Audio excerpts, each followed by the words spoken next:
He was just a tired nurse working a 12-hour shift when a homeless man was wheeled into her emergency room. What happened next would expose a broken system, challenge an entire city, and remind us all why sometimes the greatest act of courage is simply refusing to look away. What happened next was a narrative worth shattering a personal bubble that kept Elaine in check those grueling overnight hours during these grueling shifts.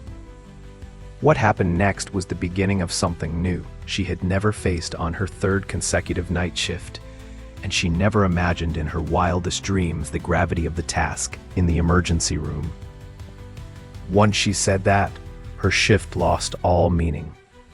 Friday night casualties in a downtown Harlem somehow made sense in this one story. She was just a tired nurse working a 12-hour shift when a homeless man was wheeled into her emergency room. What happened next would expose a broken system, challenge an entire city, and remind us all, sometimes the greatest act of courage is simply refusing to look away. Flashback to an alternate timeline. 5 hours to go on her third consecutive night shift. Her feet ached, her lower back throbbed, and the coffee in her cup had long since gone cold. 18 years as an ER nurse had taught her to function on autopilot during these grueling overnight hours, to save her emotional reserves for the true emergencies. When the ambulance doors burst open, Elaine barely looked up from her chart. Just another Friday night, casualties in a city that collected broken bodies like parking tickets. "What do we have?" she asked, her voice steady but distant.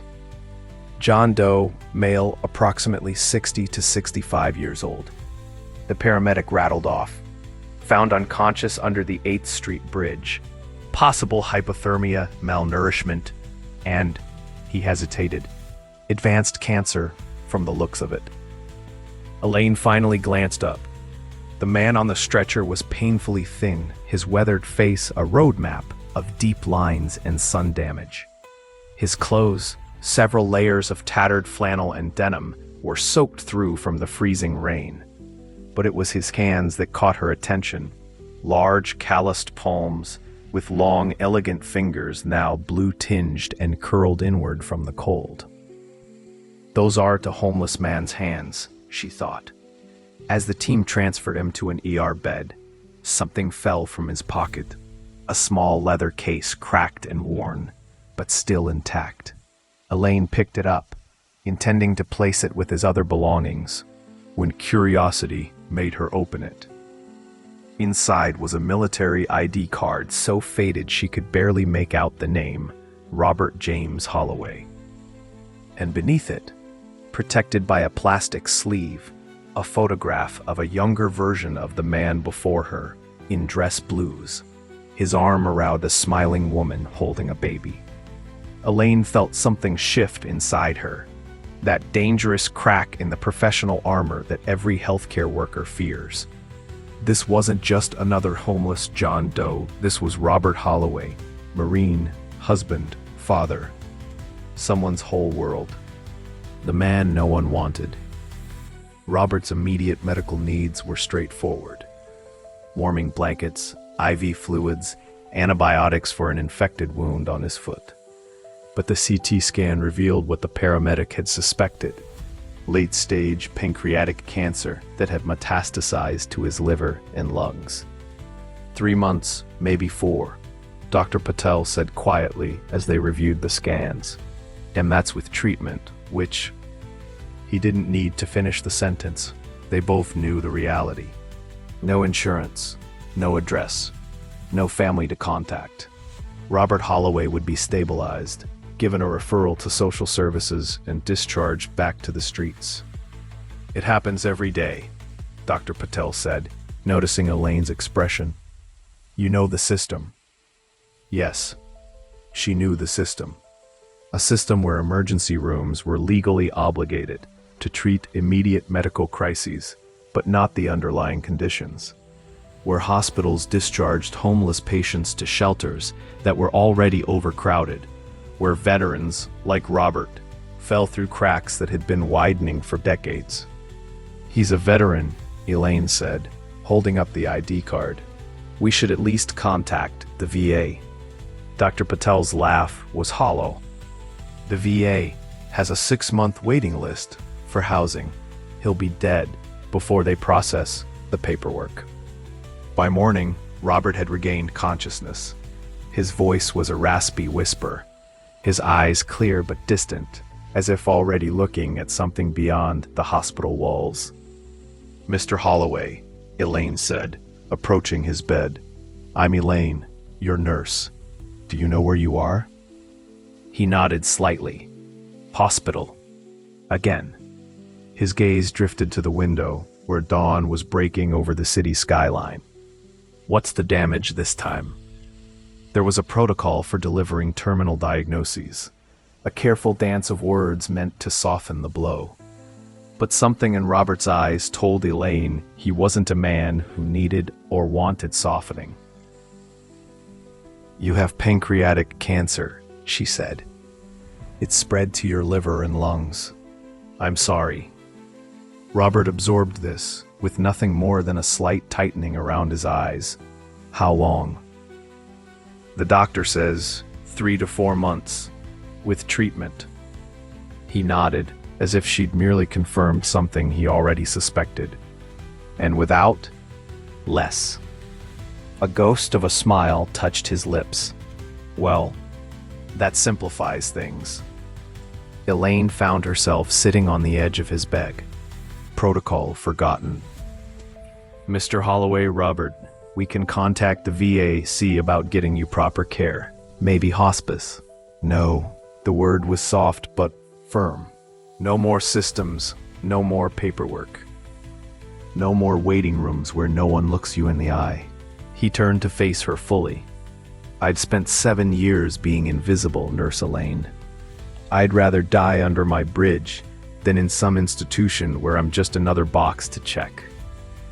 Something in his quiet dignity broke through Elaine's professional distance. "You were a Marine," she said. "You have a family."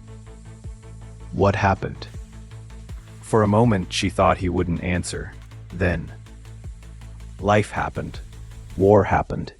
Cancer happened the first time 20 years ago. Different kind, different battle. Lost my job, then my health insurance, then our house. My wife took our daughter to live with her parents." His voice remained steady, matter of fact. "I told them I'd come when I got back on my feet. That was 7 years ago. You haven't contacted them. What would I say? Sorry I couldn't provide for you. And by the way, I live under a bridge now." He shook his head. "Some failures you don't come back from, Nurse Elaine." By noon, Robert was deemed stable for discharge. Elaine watched as he carefully tucked the leather case back into his pocket, refused the hospital socks they offered to replace his damp ones, and signed the discharge papers with those incongruously elegant fingers. "Wait," she said as he stood to leave. She pressed a card into his hand. "My number. If you need anything, anything at all." He studied her face, as if trying to understand her motives. Why? It was a fair question. Why this patient on this night? Elaine had seen thousands of tragic cases, had learned the hard way that you couldn't save everyone, that professional boundaries existed for a reason. "Because you're not invisible to me," she finally said. Robert pocketed the card with a nod. But they both knew he wouldn't call. The decision that changed everything. Elaine's shift ended at 7 a.m., but it was nearly 9 before she finally left the hospital. She sat in her car, exhaustion pressing down on her like a physical weight. She should go home, shower, sleep, prepare for another night shift. Instead, she found herself driving toward 8th Street. The bridge was a concrete monstrosity spanning the river that divided the wealthy downtown from the industrial district beyond. Beneath it, hidden from casual view, was a small encampment. A few tents, shopping carts, makeshift shelters of cardboard and tarp. Elaine parked and approached cautiously, aware she was an outsider here. A few wary eyes tracked her movement, but no one spoke or moved to intercept her. She found Robert sitting on an overturned milk crate, methodically organizing his few possessions. He looked up unsurprised, as if he'd been expecting her. "You shouldn't be here," he said simply. "Probably not," she agreed, sitting on another crate he nudged toward her with his foot. "But I brought breakfast." She held up a paper bag containing sandwiches and coffee. They ate in silence, watching the river flow beneath them. Around them, the small community went about its morning routine, a woman hanging wet clothes on a makeshift line, an elderly man carefully shaving with a disposable razor, two younger men returning with a shopping cart full of recyclables. "They look out for me," Robert said, following her gaze. "More than most families do." "But it's not enough," Elaine said. "Not with what you're facing." Robert sighed. "What exactly do you think you can do, Nurse Elaine? You can't fix this." "No," she admitted, "but I can witness it. I can make sure you're not invisible anymore." Something shifted in Robert's expression, a crack in his carefully maintained stoicism. "And what good will that do?" Elaine didn't have an answer then. She couldn't have known that this moment, this decision to see what others had trained themselves to overlook, would set in motion events that would change not just Robert's life, but her own, and eventually an entire community's approach to its most vulnerable members. She only knew she couldn't walk away. The system versus one woman's will. Over the next 2 weeks, Elaine spent every free hour learning about Robert's world. She met the others who lived under the bridge. Maria, who'd lost her apartment after a workplace injury left her unable to work.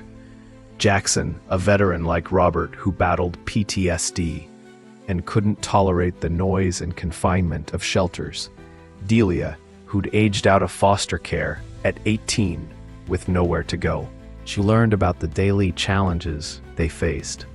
Where to find clean water, safe places to use the bathroom, which churches offered meals on which days, which police officers would look the other way, and which would confiscate their belongings.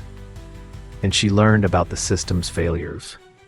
Shelters that separated couples or didn't allow pets, leaving people to choose between a roof and their only companion.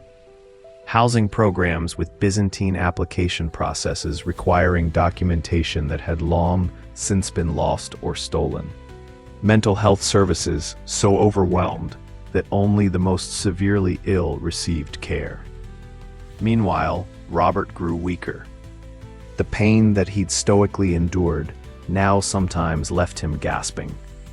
Elaine brought medications, over-the-counter pain relievers that barely touched his discomfort, anti-nausea drugs that helped him keep down what little he could eat. "You need proper care," she insisted one evening as she changed the dressing on his infected foot. "Hospice at minimum." "And I've told you," he replied, his voice thin with pain. "I'm not spending my last days in some institution." "Then let me help you find your family. Your wife, your daughter." "No." The word was sharp, final. "They've moved on. It's better that way." Elaine went home that night and couldn't sleep. There had to be a solution. Some way to provide Robert with the dignity and care he deserved in his final days. She began researching, making calls, sending emails to everyone she could think of who might help. The responses were predictable. "We're at capacity. There's a waiting list. He needs to apply in person.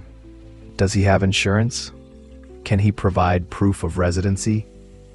Frustrated, Elaine finally called in sick to work and drove to the local VA office.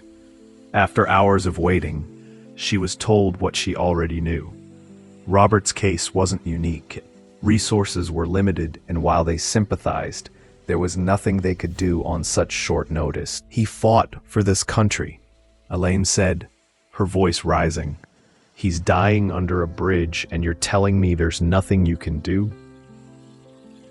The VA representative's expression was a practiced blend of sympathy and resignation. Ma'am, we see cases like this every day. The system isn't perfect, but the system is broken, Elaine interrupted. And everyone knows it, but no one does anything about it, because the people it fails are invisible. She left the VA office with nothing but a handful of pamphlets and a deepening resolve. If the system wouldn't help Robert, she would find another way. That night, Elaine did something she'd never done before. She opened her laptop and started a blog. She titled it simply, Robert's Story. She wrote about the man with the elegant hands who'd once been a Marine, a husband, a father. She wrote about his quiet dignity, his refusal to blame others for his circumstances, his concern for those in his small community even as he faced his own mortality. She wrote about the system that had failed him at every turn, the bureaucracy that treated human beings as problems to be managed rather than people to be helped. And she asked a simple question. How do we live in one of the wealthiest nations on earth, yet allow our veterans, our elderly, our sick to die alone under bridges? She posted it without expectations, then went to bed. By morning, the post had been shared hundreds of times. By afternoon, thousands. Comments poured in, some from people sharing similar stories, others from veterans outraged at the treatment of one of their own, still others from healthcare workers confirming what Elaine had described. A local news reporter contacted her, asking to meet Robert and share his story. Then a national outlet picked it up. Suddenly Robert, who had been invisible for 7 years, was the face of a much larger conversation about homelessness, veterans' care, and the failures of our social safety net. I didn't ask for this, he told Elaine when she explained what was happening. They were sitting by the river, watching the sunset paint the water gold and crimson. I know, she said, and we can stop it if you want. But your story is helping people understand. It's making them see.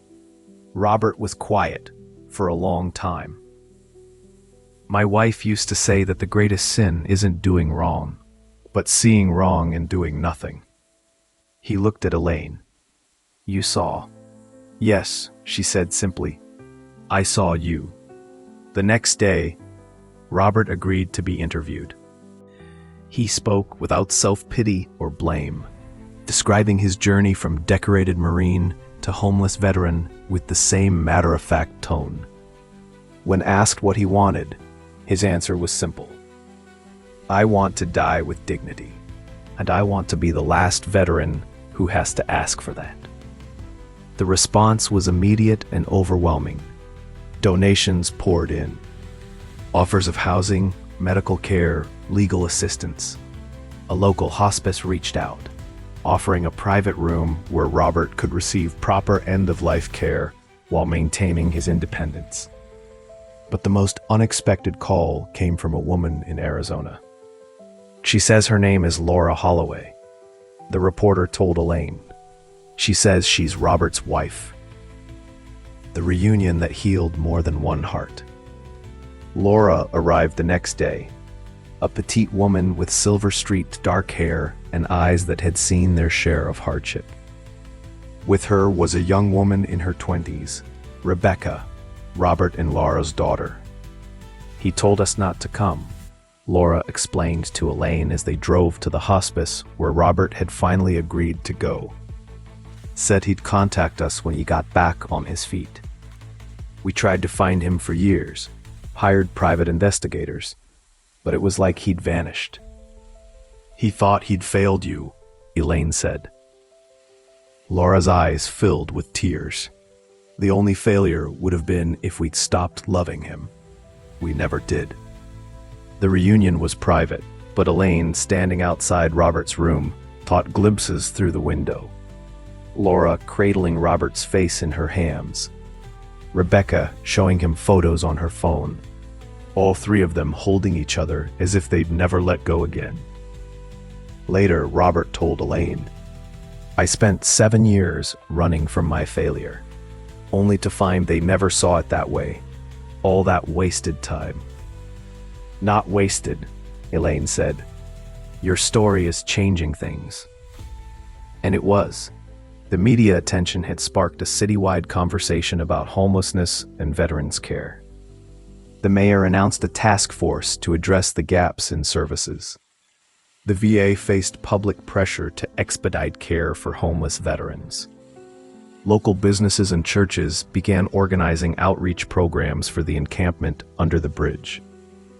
But for Elaine, the most profound change was more personal.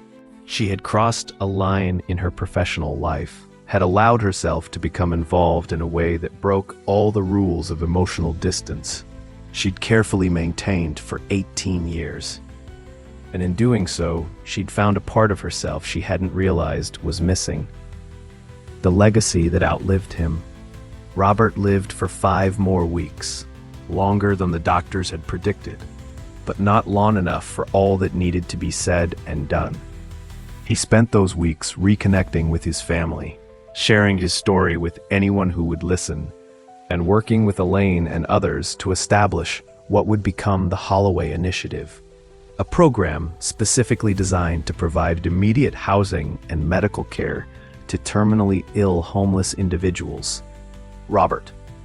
No paperwork, Robert insisted during planning meetings. No hoops to jump through. If someone's dying, they get help. Period.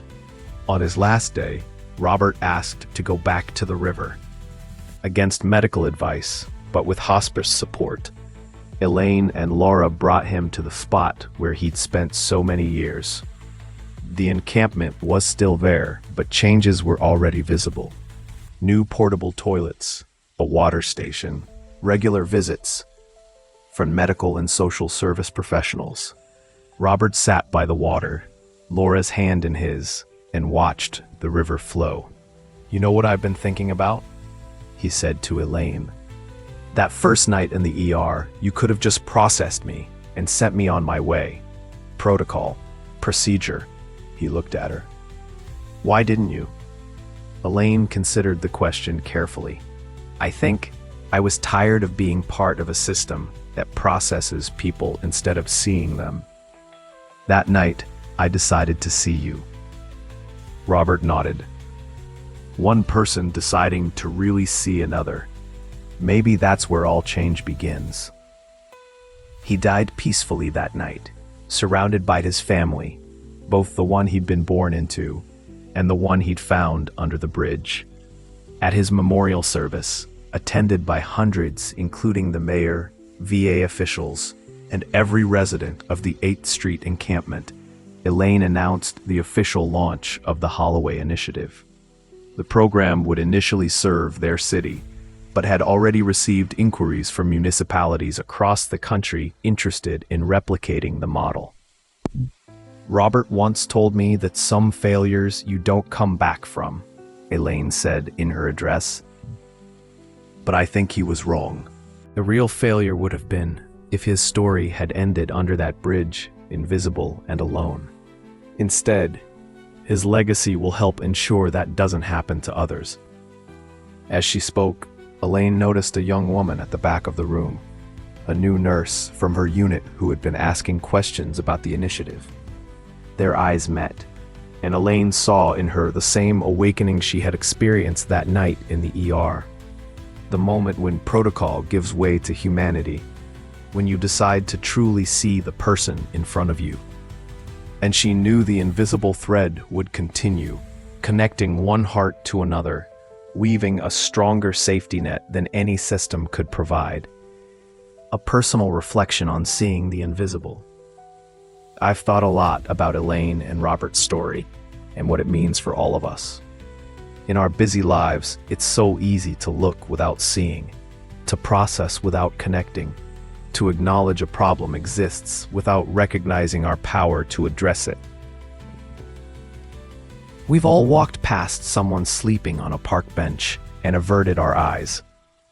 We've all felt that momentary discomfort when confronted with suffering and then pushed it aside, telling ourselves it's too big a problem for one person to solve. And in many ways, that's true. Homelessness, veterans care, healthcare access, these are complex, systemic issues that require coordinated policy solutions and significant resources.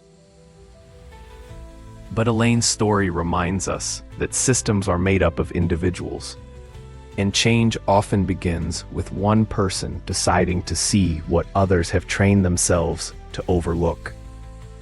I'm not suggesting we can all save someone like Robert, but we can all choose to see the humanity in those our society has rendered invisible. Whether they're homeless veterans, elderly neighbors living in isolation, undocumented workers harvesting our food, or the quiet colleague whose personal struggles go unnoticed. What strikes me most about this story isn't just Elaine's compassion, but her courage. It takes courage to step outside the comfortable boundaries of protocol and procedure. It takes courage to witness suffering without turning away. It takes courage to challenge systems that process people rather than serve them. And perhaps most of all, it takes courage to acknowledge that we are all connected by invisible threads of shared humanity. Threads that, when recognized and strengthened, can form a safety net no one falls through. Hello. This story challenges me, and I hope it challenges you, to examine the invisible threads in your own life. Who have you stopped seeing? Where have you accepted that's just how the system works when the system is clearly failing? Here's what I believe. We all have an Elaine Parker inside us. That part that recognizes injustice and feels compelled to address it. We also all have moments when we're like Robert, in need of being truly seen for who we are, not what circumstances have made of us. You don't need to be a healthcare worker or have special resources to make a difference. Sometimes the most powerful act is simply refusing to look away. Whether that means learning the name of the person who cleans your office building, checking on an elderly neighbor, volunteering at a local shelter, or advocating for policy changes that address root causes rather than symptoms. So here's my challenge to you. This week, make a conscious effort to see someone who might otherwise feel invisible. It could be as simple as making eye contact and exchanging a few words with the person who bags your groceries, or as involved as volunteering your professional skills to an organization serving vulnerable populations. Then, take it a step further. Ask yourself, what systems do I participate in that process people rather than serve them? Where am I following protocol at the expense of humanity? What small change could I make in my own sphere of influence that might strengthen the invisible threads connecting us all? Because the truth is, we're all Robert and we're all Elaine at different moments in our lives. We all need to be seen, and we all have the power to truly see others. Robert's story reminds us that no one should die alone under a bridge, invisible to the society they once served. Elaine's story reminds us that systems don't change themselves, people change systems, often beginning with one person who refuses to accept that's just how things are. What will your story be? If this narrative moved you, don't just nod in agreement and move on. Take action. See someone today who might otherwise feel invisible. Question the systems you participate in. Share this message with others who might need this reminder, because in the end, the greatest tragedy isn't that we have problems too big to solve. It's that we too often fail to recognize the power of small actions multiplied across countless lives to create the change we wish to see. And it all begins with the simple, revolutionary act of truly seeing another human being.